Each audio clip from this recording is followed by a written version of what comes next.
Ramgarh SNB जिले की 70% आबादी गांव में रहती है। जिले का कुछ हिस्सा बीहड़ में आता है, लेकिन किसान अलग अलग खेती के प्रति जागरूक हो अपनी आय को बढ़ा रहे हैं। अब जिले में खजूर, चंदन, अंजीर, चीकू आदि की भी खेती होगी। किसान आदित्य दुबे और फिर राजू दुबे गांव हरचंदपुर में 40 बीघा में जैविक खेती तो कर ही रहे हैं। इनको बागवानी का भी बहुत शौक है। ये पिछले लगभग 20 साल से बागवानी कर रही हैं। अब तो यह गांव में चंदन, खजूर, अंजीर, चीकू और गर्म मसाले की भी खेती कर रही हैं। गांव हरचंदपुर निवासी किसान आदित्य और राजू दुबे पिछले कई सालों से सामान्य खेती कर रहे हैं। उद्यान विभाग के संपर्क में आकर उन्होंने खेती के साथ साथ 2005 से बागवानी की और 2010 से जैविक खेती शुरू की, जिससे वह अपनी आय भी बढ़ा रही हैं। खेती शुरू करने पहले उन्होंने बुलंदशहर और हरियाणा का दौरा किया, जहां से जीरो बजट और जैविक खेती के गुण सीखे। मौजूदा समय में वह चंदन, खजूर, अंजीर, चीकू और गरम मसाले की खेती शुरू की।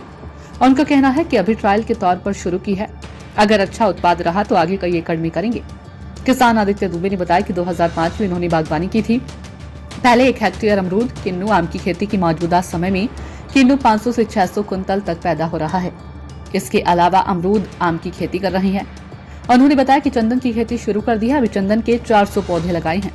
खजूर, चीकू और अंजीर के 20-20 पौधे लगाए हैं। उन्होंने बताया कि उद्यान विभाग तकनीकी मदद करता रहता है। इसमें लागत केवल एक बार लगानी पड़ती है।